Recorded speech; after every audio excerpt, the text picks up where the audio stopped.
যদি আমরা একটি শর্ত মানতে পারি, জীবনের সবখানে যদি একটি শর্ত মেনে আমরা চলতে পারি, আমাদের রব্বুল আলামিন আমাদেরকে ভালোবাসবেন। শুধু আল্লাহ ভালোবাসবেন না, আমাদের জীবনের ছোট বড় সব গুনাহগুলা মাফ করে দিবেন। শুধু গুনাহগুলা মাফ করবেন না, রব্বুল আলামিন আমাদের গুনাহগুলাকে সওয়াবে রূপান্তর করে দিবেন। সম্মানিত উপস্থিতি, শুধু গুনাহগুলাকে তিনি সওয়াবে রূপান্তর করে দিবেন না, রব্বুল আলামিন বলছেন, গোলাম আমি আল্লাহ তোমাদেরকে এমন জান্নাত দিব যে জান্নাতের পদদেশ দিয়া কুদরতি ঝর্ণা প্রবাহিত, এবং আমি আল্লাহ তোমাদেরকে সেই জান্নাতে রাখবো চিরস্থায়ী করে। ভালো করে বুঝুন, শর্ত কয়টা ভাই? যদি একটি শর্ত মানতে পারি, আল্লাহ ভালোবাসবেন, জীবনের সব গুনাহ মাফ করে দিবেন। শুধু গুনাহ মাফ করবে না, গুনাহগুলো সওয়াবে রূপান্তর করবেন। আর কি করবেন? আমাদের সকলেরই কাঙ্ক্ষিত জান্নাত দান করে দিবেন। সেই জান্নাতে আমাদেরকে স্থায়ী করে দিবেন। আর কিছু দরকার আছে? জোরে বলুন। সেই একটা শর্ত কি? আল্লাহ বলছেন, কুল ইন কুনতুম তুহিব্বুনাল্লাহা ফাত্তাবিউনি ইউহিব্বুকুমুল্লাহ। সুবহানাল্লাহ বলেন। এই একটি শর্ত হলো ফাত্তাবিউনি। নবী মুহাম্মদ আপনি বলে দেন, সেই একটি শর্ত হলো ফাত্তাবিউনি। তোমাদের জীবনের প্রতিটা সেকেন্ড, প্রতিটা কাজ কর্ম আমি নবীজির আদর্শ মোতাবেক হতে হবে। সুবহানাল্লাহ বলেন। একটি মাত্র কাজ, সে কাজ হলো আমার মালিকের হুকুম আমি নবীজির পদ্ধতিতে মানা লাগবে। তাহলে আল্লাহ গুনাহ মাফ করে দিবেন, আল্লাহ ভালোবাসবেন, আল্লাহ রাব্বুল আলামিন গুনাহগুলোকে সওয়াবে রূপান্তর করবেন। রাব্বি করিম আমাদের কাঙ্ক্ষিত জান্নাত দান করে দিবেন, জান্নাতে চিরস্থায়ী করে দিবেন। সুবহানাল্লাহ বলেন। শর্ত একটা, আইন কার? বিধান কার? আর পদ্ধতি কার? নবী মুহাম্মাদের। পদ্ধতি কার? তাহলে বলুন আইন কার? জোরে বলুন। আল্লাহর আইন, পদ্ধতি নবী মুহাম্মাদের। যদি আল্লাহর আইন জীবনের সবখানে নবীর পদ্ধতিতে মানতে পারি, আমার আল্লাহ আমাদের সেই কাঙ্ক্ষিত সফলতার জান্নাত দান করে দিবে।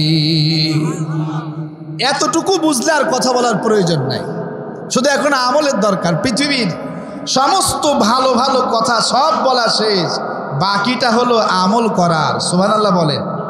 বাকিটা কি বলেন? তাহলে যদি আমরা আমাদের জীবনের সমস্ত গুনাহ সমূহকে মিটিয়ে নিতে পারি, মিটিয়ে নিতে চাই, জান্নাত চাই, আল্লাহর ভালোবাসা চাই, শর্ত আইন কার? পদ্ধতি কার? এই আল্লাহর আইন নবীর পদ্ধতিতে জীবনের সবখানে মানব।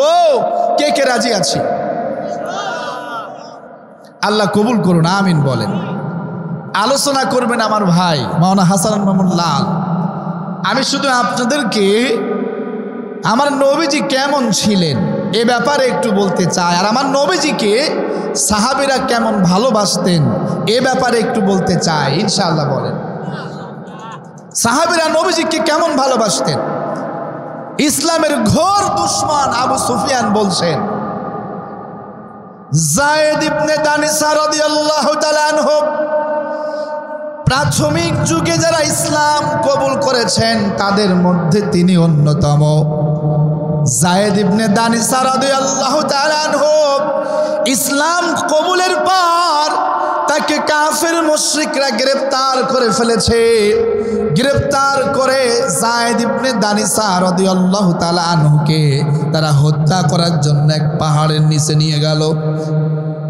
মক্কার আরবাসীন লোকেরা যায়েদ ইবনে দানিসাকে কিভাবে খুন করা হয়, কিভাবে হত্যা করা হয়, এই দৃশ্য দেখে আনন্দ উল্লাস করার জন্য গেল। তার ভিতরে আবু সুফিয়ান ছিল। আবু সুফিয়ান বলছে, হে যায়েদ ইবনে দানিসা, আমি তোমারে এখান থেকে মুক্তি দিতে পারি। শর্ত হলো একটি শর্ত, এ যায়েদ ইবনে দানিসা, তুমি যেখানে আছো আর নবী মুহাম্মদ যেখানে আছে, তোমার জায়গায় মুহাম্মদ থাকবে আর মুহাম্মাদের জায়গায় তুমি থাকবে। শুধু এতটুকু ধারণা তুমি করো, তুমি তোমার জায়গাতে নাই, তোমার জায়গায় আছে মুহাম্মদ। এতটুকু ধারণা করলেই তোমারে মুক্তি করে দেওয়া হবে। যায়েদ ইবনে দানিসা রাদিয়াল্লাহু তাআলা আনহু বিপ্লবী কণ্ঠে ঘোষণা করলেন, আল্লাহি, হে আবু সুফিয়ান, ওই আল্লাহর শপথ দিয়ে বলি, মা উহিব্বু আন্না মুহাম্মাদান আল-আনা ফি মাকানি, আমি এতটুকু পছন্দ করি না, এতটুকু বরদাস্ত করি না, মুহাম্মদ যেখানে আছে, আল্লাযী হুয়া ফি তুসিবু শাওকাতান তুযি, মুহাম্মাদের সেই যেখানে মুহাম্মদ আছে সেইখানে একটি কাঁটা মুহাম্মাদের শরীরে বিদ্ধ হোক, ওয়া আন্না জালিসুম ফি আহলিহি, আর আমি আমার পরিবারের সঙ্গে বসে থাকব, মুহাম্মাদের শরীরে একটি কাঁটা বিদ্ধ হোক, এতটুকু বরদাস্ত আমি যায়েদ ইবনে দানিসা করতে পারি না। তুমি আমারে বলছো আমার জায়গায় মুহাম্মদ আর মুহাম্মাদের জায়গায় আমি, এটা তো অনেক দূরের কথা।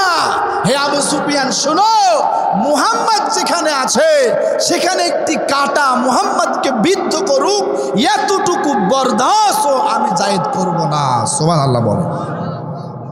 এই মন্তব্য শোনার পর আবু সুফিয়ান বলছেন, মা রাআইতু মিনান নাস, আমি পৃথিবীতে বহু মানুষ দেখেছি, কিন্তু মুহাম্মাদের বন্ধু, মুহাম্মাদের সাহাবী, মুহাম্মাদের অনুসারীদের মতো এমন মানুষ দেখি নাই। কেমন মানুষ? ইউহিব্বু আহাদান কা হুব্বি আসহাবি মুহাম্মাদিন মুহাম্মাদা, মুহাম্মাদের বন্ধুরা, মুহাম্মাদের অনুসারীরা, মুহাম্মাদের সাহাবীরা মুহাম্মাদকে এত ভালোবাসে, এমন ভালোবাসতে আমি পৃথিবীতে কাউকে দেখি নাই। মুহাম্মাদের সাহাবীরা মুহাম্মদকে এত ভালোবাসে, এমন ভালোবাসতে আমি আর কাউকে দেখি নাই। সুবহানাল্লাহ বলেন। উরওয়া ইবনে মাসউদ রাদিয়াল্লাহু তাআলা আনহু, তিনি তখন ইসলাম গ্রহণ করে নাই। উরওয়া ইবনে মাসউদ রাদিয়াল্লাহু তাআলা আনহু তিনি বলছেন, আমি আমার গোত্রের প্রতিনিধি হিসেবে মুহাম্মাদের কাছে আমি গেলাম প্রতিনিধি হিসেবে, তখনও আমি ইসলাম কবুল করি নাই। মুহাম্মাদের কাছে যাবার পর আমি যখন আমার গোত্রে ফিরে এলাম, আমার গোত্রের মানুষেরা বলা শুরু করলো, হে উরওয়া ইবনে মাসউদ, শুনেছি মুহাম্মাদের সাহাবীরা নাকি মুহাম্মাদকে তার জীবনের চাইতেও বেশি ভালোবাসে, তোমার কাছে জানতে চাই কি দেখলা, আমাদেরকে একটু বলো। উরওয়া ইবনে মাসউদ বলছেন, ওয়াল্লাহি লাকাদ ওয়াফাতু আলাল মুলুক, শোনো আমার গোত্রের মানুষেরা, ওই আল্লাহর শপথ দিয়ে বলি, যার বজ্র মুষ্টির ভিতরে আমি উরওয়া ইবনে মাসউদের জীবন, লাকাদ ওয়াফাতু আলাল মুলুক, আমি অবশ্যই অসংখ্য রাজার কাছে, অসংখ্য প্রধানমন্ত্রী, রাজা বাদশার কাছে, মুলুকের কাছে আমি প্রতিনিধি হিসেবে গিয়েছি। ওয়াফাতু আলা কায়সার কিসরা ওয়ান নাজাসি, আমি রোম পারস্য সিরিয়ার সম্রাট কায়সার কিসরা নাজাসির কাছেও প্রতিনিধি হিসেবে গিয়েছি। ওয়াল্লাহি ইন রাআইতু মালিকান কাত্তু, ওই আল্লাহর শপথ করে বলি, আমি কোন প্রজাকে তার মালিককে, আমি কোন মালিককে তার প্রজারা এত ভালোবাসতে দেখি নাই। ইউআযযামু আসহাবু মা ইউআযযামু আসহাবু মুহাম্মাদিন মুহাম্মাদা, মুহাম্মাদের সাহাবীরা মুহাম্মদকে এত ভালোবাসে, এমন ভালোবাসতে আমি কোন রাজাকে এত ভালোবাসতে কোন প্রজাকে দেখি নাই। আমি কোন বাদশাকে, কোন রাজাকে এত ভালোবাসতে দেখি নাই তার প্রজাদের। মুহাম্মাদের সাহাবীরা মুহাম্মদকে যতটা ভালোবাসে, সুবহানাল্লাহ বলেন। বলো কেমন সেই ভালোবাসা? উরওয়া ইবনে মাসউদ বলছে, হে আমার জাতি, আমি দেখলাম মুহাম্মাদের শরীর থেকে যখন মুক্তার দানার মতো ঘাম গুলা টপ টপ করে জমিনে পড়তে থাকে, জমিনে পড়ার আগে মুহাম্মাদের সাহাবীরা শিশির মধ্যে মুহাম্মাদের সেই আতর বন্দি করার প্রতিযোগিতায় লিপ্ত হয়ে যায়।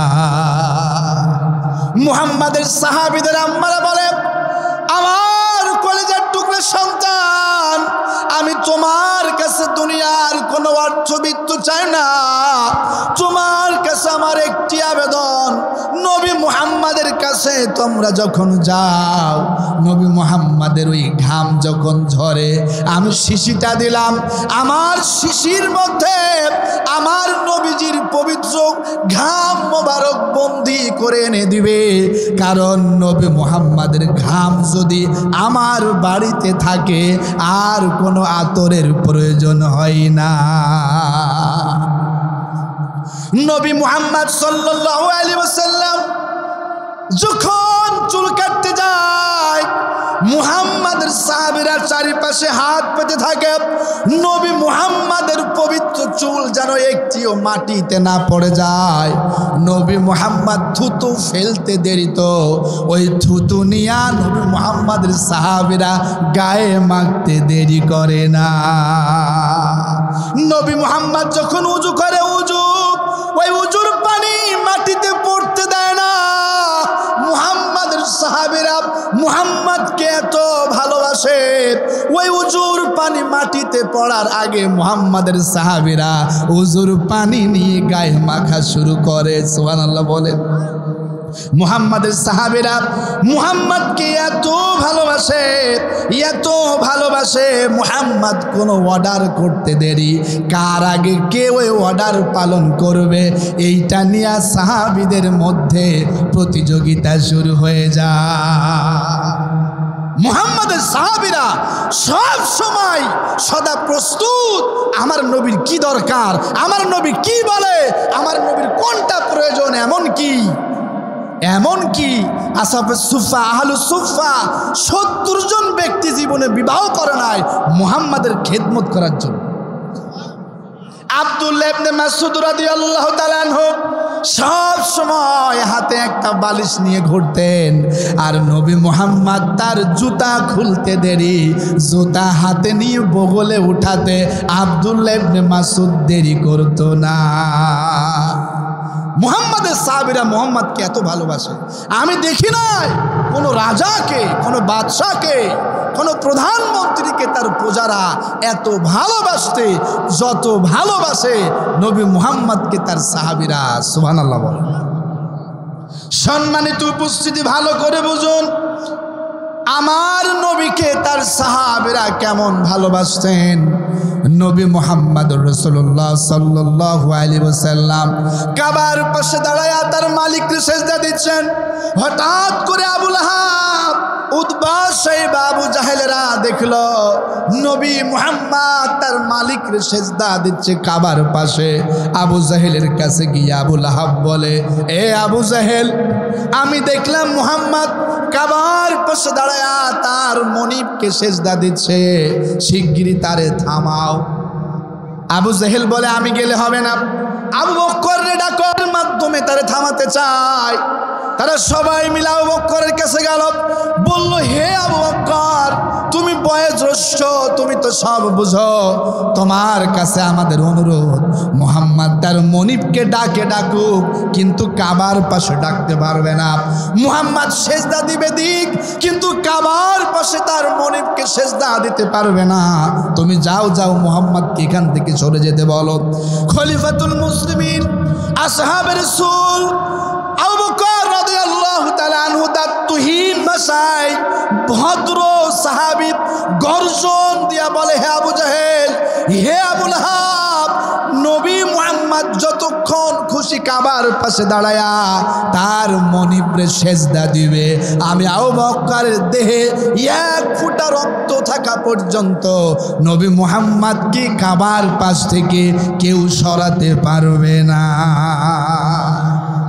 আমার কাছে আসছো মুহাম্মদকে সরাতে, আমি বলে দিলাম, আমি আবু বকর বেঁচে থাকতে নবী মুহাম্মদকে কেউ এখান থেকে সরাতে পারবে না। সুবহানাল্লাহ বলেন।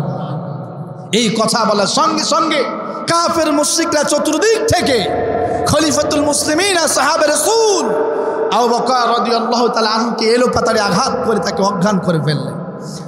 হাদিসের ভিতরে এসেছে 7 দিন পর আবু বকর রাদিয়াল্লাহু তাআলা আনহুর জ্ঞান ফিরেছে।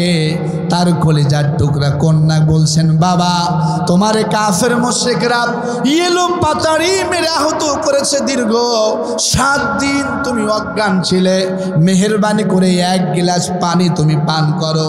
আবু বকর রাদিয়াল্লাহু তাআলা আনহু বলছেন, লা দুকা তাআমা ওয়ালা আশরাবা শারাবা আও হাত্তা রাসূলুল্লাহ সুবহানাল্লাহ বলে। আবু বকর বলছেন, না না না, ততক্ষণ পর্যন্ত আমি একটি পানি বা আহার পর্যন্ত স্পর্শ করব না। আমার নবী কেমন আছেন, আমার নবীর ওই পবিত্র সুস্থ চেহারা না দেখা পর্যন্ত আমি আবু বকর না আহার করব না পানাহার করব। আমার আহার পানাহার করার আগে আমি আমার সুস্থ নবী মুহাম্মদকে দেখতে চাই। 7 দিন অজ্ঞান ছিলেন, সুস্থ হলেন। 7 দিন পরে বলছে, না কোনো আহার নাই, কোনো পানিও পান নাই, আগে দেখতে চাই আমার নবী মুহাম্মদ কেমন আছেন। সুবহানাল্লাহ বলে। নবী প্রেম কারে কয়? নবী প্রেম কারে কয়? আর আপনার হৃদয়ে কেমন প্রেম? নবী প্রেম কাকে বলে দেখেন, সাহাবীদের থেকে বোঝেন। উহুদের যুদ্ধ শুরু হয়ে গিয়েছে। এক মহিলা সাহাবী পাগল বেশে দৌড় দিয়ে চলে যায়। মহিলা সাহাবীকে সবাই বলছেন, ও মহিলা সাহাবী তুমি যে দৌড় দিয়ে যাও, শোনো শোনো তোমার স্বামী শহীদ। মহিলা কোনো ভ্রুক্ষেপ করলেন না। এরপরে বলে, হে মহিলা তোমার সন্তান শহীদ, তাও ভ্রুক্ষেপ করলেন না। মহিলা আমার নবীর কাছে গিয়া বলেন, ইয়া রাসূলুল্লাহ কুল্লু মুসিবাতিন বা'দাকা জালাল, উহুদ যুদ্ধে আমার স্বামী শহীদ, আমার কলিজার টুকরা সন্তান শহীদ। ইয়া রাসূলুল্লাহ আপনি সুস্থ আছেন, আপনাকে সুস্থ দেখার পরে পৃথিবীর সমস্ত মুসিবত আমার কাছে তুচ্ছ। স্বামী শহীদ, সন্তান শহীদ, দুঃখ নাই, আপনি যে সুস্থ আছেন, সব মুসিবত এখন আমার কাছে তুচ্ছ। সুবহানাল্লাহ বলে। নবী প্রেম কাকে বলে ভালো করে বুঝুন। তালহা রাদিয়াল্লাহু তাআলা আনহু যুদ্ধে হাদিসের ভিতরে এসেছে প্রায় 70টা আঘাত তার গায়ে লেগেছে। সাহাবেরা সব দিক বিদিক ছুটাছুটি শুরু করে দিল। আবু তালহা নবীজির পাশে দাঁড়িয়ে বলছেন, ইয়া নবী আল্লাহ বিআবি আনতা ওয়া উম্মি, আপনার জন্য আমার বাবা উৎসর্গ হোক, আপনার জন্য আমার মা উৎসর্গ হোক। লা তুশরিকু ইউসিবুকা সাহামুম মিন সিহামিল কওমি নাহরিদুনা নাহরিক। ইয়া রাসূলুল্লাহ আপনি আমার পেছনে থাকেন, মোটেও কি দিবেন না। ইয়া রাসূলুল্লাহ আপনার জন্য আমার বুক, আপনার জন্য আমার সিনা উৎসর্গ করে দিলাম। সুবহানাল্লাহ বলেন। ইয়া রাসূলুল্লাহ আমার মা আপনার জন্য উৎসর্গ হোক, আমার বাবা উৎসর্গ হোক, আপনি মেহেরবানি করে আমার পেছনে থাকুন, আপনি উকি দিবেন না। ইয়া রাসূলুল্লাহ আমার সিনা আপনার জন্য যথেষ্ট। সুবহানাল্লাহ বলেন। সম্মানিত উপস্থিতি, জিহাদে তামামা বেজে গেল। এক মহিলা সাহাবী তার কোলের ছোট্ট শিশু বাচ্চাটাকে নবী মুহাম্মদুর রাসূলুল্লাহ সাল্লাল্লাহু আলাইহি ওয়াসাল্লামের কাছে নিয়ে আসলেন। আনার পরে বলছেন, ইয়া রাসূলুল্লাহ বিগত যুদ্ধে আমার স্বামী শহীদ, আমার সন্তান শহীদ, বড় সন্তানেরা শহীদ, আমার ভাই শহীদ, আপনি আবার জিহাদের পতাকা উঁচু করেছেন, আপনার সঙ্গ দেওয়ার মতো আমার এই কোলের ছোট্ট বাচ্চা ছাড়া আর কেউ নাই। ইয়া রাসূলুল্লাহ আমি আমার কোলের ছোট্ট বাচ্চাটাকে আপনার জন্য দিতে চাই। নবীজি আমার বলেন, হে মহিলা সাহাবী আমি তো কোনো খেলা করার জন্য নাম নিচ্ছি না, জিহাদের জন্য নাম নিচ্ছি। তোমার এই কোলের ছোট্ট শিশু বাচ্চাটি না ঢাল ধরতে পারবে, না অস্ত্র চালাতে পারবে, না ঘোড়া সওয়ার হতে পারবে। ইয়ার পর কেন তুমি যুদ্ধের ময়দানে তোমার এই ছোট্ট বাচ্চাটার নাম লিখিয়ে দিচ্ছ আমারে বলো? মহিলা সাহাবী অশ্রুসিক্ত নয়নে বলছেন, ইয়া রাসূলুল্লাহ, বিগত যুদ্ধে আমার সব আত্মীয় স্বজনেরা শহীদ, ইয়া রাসূলুল্লাহ, দেওয়ার মতো কিছু নাই। আমি আমার ছোট্ট এই দুধের বাচ্চাটাকে দিতে চাই। কাফের মুশরিকরা যখন আপনাকে নিশানা করে তীর ছুড়বে, ইয়া রাসূলুল্লাহ, আমি আশাবাদী তখন আমার এই কোলের ছোট্ট বাচ্চাটাকে আপনি আপনার সামনে ঢাল হিসেবে ধরবেন। আমার ছোট্ট বাচ্চা বল্লমের আঘাতে, তীরের আঘাতে দ্বিখণ্ডিত হয়ে যাবে, কিন্তু আমার নবীর দেহ অক্ষত থাকবে। এটাই আমার জন্য সব চাইতে বড় প্রশান্তি। এ রাসূলুল্লাহ, আমি আপনাকে এত ভালোবাসি, সুবহানাল্লাহ বলেন। আর আপনার কি ভালোবাসা! নবীরে কত কটূক্তি করা হয়। নবীর আদর্শ যারা মানে তাদেরকে একে একে পৃথিবী থেকে বিদায় করে দেওয়া হয়। আপনার হৃদয়ে দাগ কাটে না। আসলে ভাই আপনি নামে মুসলমান, কাজে কিছু না। মহাত্মা গান্ধী নবী মুহাম্মদকে ভালোবাসত। এই জন্য মহাত্মা গান্ধী মন্তব্য করেছিল, ইসলাম তরবারির ঝনঝনিতে দিক বিগত প্রসারিত হয় নাই, ইসলাম প্রসার হয়েছে আব্দুল্লাহর বেটা মুহাম্মাদের চরিত্রের প্রতি মুগ্ধ হয়ে। সুবহানাল্লাহ বলেন। ওরা নবীরে ভালোবাসত, কিন্তু ইমানদার হতে পেরেছে? বলুন। জর্জ বার্নার্ড শো নবী সম্পর্কে চমৎকার মন্তব্য করেছেন। অসংখ্য মনীষীরা নবী সম্পর্কে মন্তব্য করেছেন। মাইকেল এইস হার্ট দ্য 100 নামক মনীষীদের একটা বই লিখেছেন, 1 নম্বরে নবীজির নাম দিয়েছেন। কিন্তু ইমানদার হতে পেরেছে? ভাই, আমাদের ইমানদার হতে গেলে নবীর ভালোবাসাও প্রয়োজন, আবার নবীজির আদর্শ বাস্তবায়নও প্রয়োজন। ঠিক কিনা বলেন? দুটাই প্রয়োজন, একটাকে ছেড়ে আর একটা হবে। আল্লাহ বলছেন, আন-নাবিয়্যু আওলা বিল মুমিনিনা মিন আনফুসিহিম, ইমানদারের কাছে আমার নবী তাদের জীবনের চাইতেও প্রিয়। সুবহানাল্লাহ বলেন। আমাদের জীবনের চাইতো আমাদের কাছে নবী মুহাম্মদ প্রিয়। কেউ যদি আমাদের বাবাকে নিয়ে কটূক্তি করে, আমাদের নেতাকে নিয়ে কটূক্তি করে, এমনকি আমাদেরকে নিয়ে কটূক্তি করে, এরপরও আমরা পরমাৎ সহিষ্ণুতা দেখাবো। কিন্তু নবী মুহাম্মদকে নিয়ে কটূক্তি করলে উম্মতে মুহাম্মাদি ইমানদারের কলিজায় আগুন ধরে যায়। তখন আমরা শান্তি থাকতে পারি। কাফের মুশরিকরা মাঝে মাঝে আমাদের নবীকে নিয়ে কটূক্তি করে আমাদের ইমানের পরীক্ষা নিতে চায়। আর সেই পরীক্ষায় আমরা উত্তীর্ণ হতে চাই ইনশাআল্লাহ বলেন। সম্মানিত উপস্থিতি, নবী আমার দেখতে কেমন ছিলেন এই বিষয়ে একটু কথা বলতে চাই ইনশাআল্লাহ বলেন। নবী আমার কেমন ছিলেন?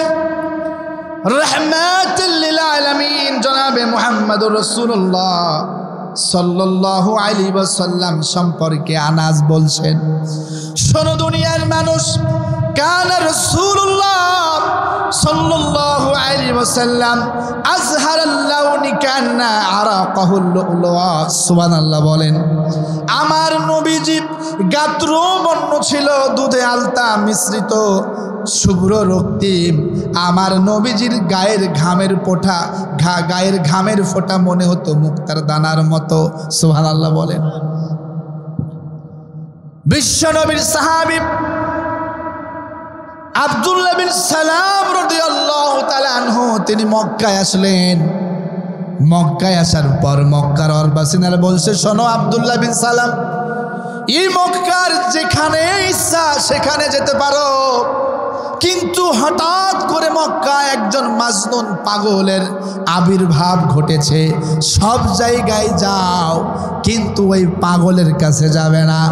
মক্কার বাসিন্দা বলা শুরু করে, ও পাগলের সঙ্গে যাবি, পাগল হবি, বুঝবি শেষে ও তোরা যাস রে ওই পাগলের কাছে।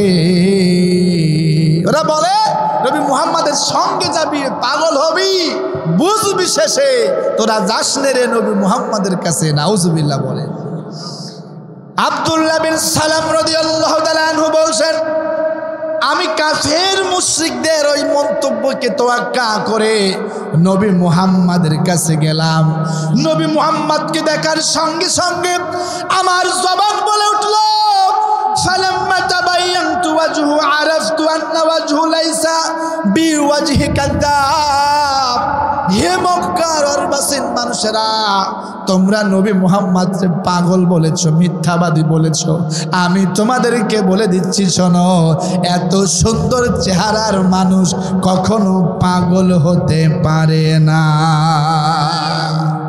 এত সুন্দর চেহারার মানুষ, যে মানুষটাকে কেউ একবার দেখলে থমকে যেত, যদি কেউ তাকিয়ে থাকতো তার প্রেমে পাগল হয়ে যেত। সুবহানাল্লাহ বলে। সম্মানিত উপস্থিতি, প্রিয় ভাইরা আমার, নবী মুহাম্মাদের জীবনই হলো আতরের মতো। আতর আপনি না কিনলেও যদি আতর নাড়াচাড়া করেন, আতর আপনাকে খুশবু দিয়া, সুগন্ধ দিয়া আপনাকে সুশোভিত করবে। সুবহানাল্লাহ বলেন। নবী মুহাম্মদ করা পাগল বলে নবী মুহাম্মাদের কাছ থেকে মানুষকে সরাতে চায়, কিন্তু যে নবী মুহাম্মাদের কাছে যায় সে নবী মুহাম্মাদের পাগলের দেওয়ানা হয়ে যায়। সুবহানাল্লাহ বলেন। আমার ভাইরা, বিশ্ব নবীর সৌন্দর্য সম্পর্কে জাবের বিন সামুরা রাদিয়াল্লাহু তাআলা আনহু বলছেন, হে পৃথিবীর মানুষেরা শোনো, আমি তখন ছোট মানুষ, আমি আমার বন্ধুদেরকে নিয়ে মসজিদে নববীর দিকে গেলাম। গিয়ে দেখি নবী মুহাম্মদ রাসূলুল্লাহ সাল্লাল্লাহু আলাইহি ওয়াসাল্লাম মসজিদে নববী থেকে বের হচ্ছেন। আমরা বাচ্চারা দৌড়ে নবীজির কাছে গেলাম, সালাম দিলাম। নবীজি মুস্কি হেসে আমাদের সালামের জবাব দিলেন। নবীজি আমাদের সকলের চোয়ালে মৃদু স্পর্শ করিয়ে দিলেন। এমন সুগন্ধি আমাদের চোয়াল দিয়ে বের হতে শুরু করলো, মনে হলো কেউ জানো আতরের দানি থেকে নবী মুহাম্মদ একটুখানি আগে তার হাত বের করে আমাদের হাতে, আমাদের মুখে স্পর্শ করিয়েছে। মুখটা আমাদের শীতল হয়ে গেল। নবী মুহাম্মদ আমাদেরকে সাথে নিলেন। সেই দিন ছিল পূর্ণিমার রাত, চাঁদনি রাত। ওই পূর্ণিমার জোছনা রাত, চাঁদনি রাতে নবী মুহাম্মদ রাসূলুল্লাহ সাল্লাল্লাহু আলাইহি ওয়াসাল্লামের ওই পবিত্র আঙ্গুলি ধরে আমরা যখন সামনের দিকে যাচ্ছি, পূর্ণিমার চাঁদ, আমি একবার ওই চাঁদের দিকে তাকাই, আর একবার এই মাটির উপরে মরুভূমির এই চাঁদের দিকে তাকাই। আমি জাবের বিন সামুরার জবানটা হঠাৎ করে চিৎকার দিয়ে বলে উঠল, ফালাহু ইনদি আহসানু মিনাল কমার, ইয়া রাসূলুল্লাহ, আপনি এত সুন্দর, আপনি এত সুন্দর, ওই জ্যোৎস্না রাতের পূর্ণিমার চাঁদের চাইতেও আপনি সুন্দর। বারা ইবনে আযিব বলছেন, মা রাআইতু শাইআন কাত্তু আহসানা মিনহু, নবী মুহাম্মাদের মতো এত সুন্দর মানুষ, এত সুন্দর মানুষ আমি বারা ইবনে আযিব জীবনেও দেখি না। এত সুন্দর মানুষ আমি জীবনেও দেখি না, এত সুন্দর মানুষ। বারা ইবনে আযিব রাদিয়াল্লাহু তাআলা আনহু তিনি বলছেন, এ দুনিয়ার মানুষ, আমার নবী মুহাম্মদ সাল্লাল্লাহু আলাইহি ওয়াসাল্লামকে কেউ যদি একবার দেখতো সে থমকে যেত, এটা মানুষ নাকি আসমানের কোনো দূত। এত সুন্দর মানুষ এই জমিনের উপরে আছে। সেই সুন্দর মানুষটা থেকে পাগল বলে, গণক বলে, জাদুকর বলে মানুষেরা মানুষকে দূরে রাখতে চেত।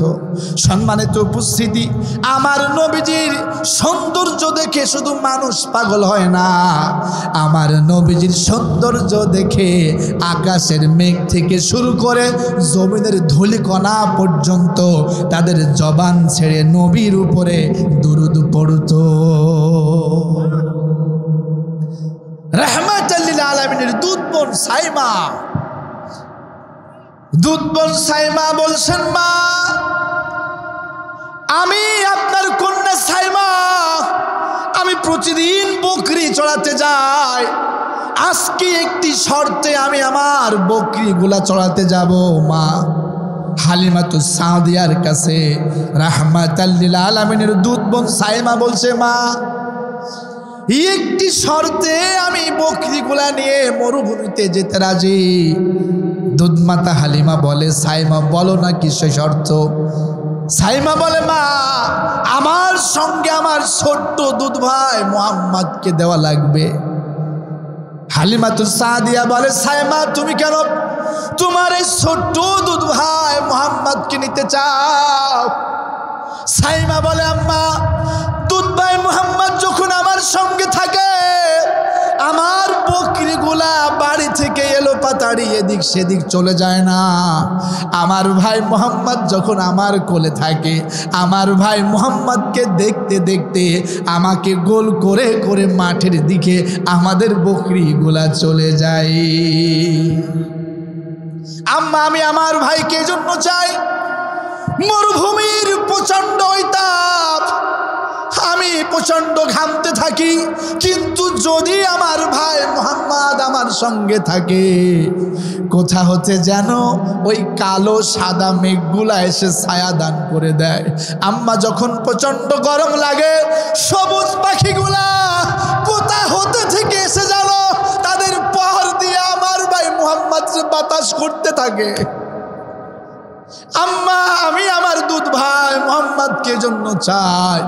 বকরিগুলা খাবার খাওয়ার পর, বকরিগুলা তৃণলতা ওই ঘাস খাওয়ার পর যখন প্রচণ্ড তৃষ্ণার্ত হয়ে যায়, আমি আমার বকরিগুলা নিয়ে যখন কুয়ার পাশে যাই, কুয়ার পানিগুলা বলতে থাকে, সাইমা দোহাই লাগে এখান থেকে যেও না, যত পানি লাগে তোমার বকরির জন্য নাও, কিন্তু তোমার ভাই মুহাম্মদকে একটু দেখতে দেয়।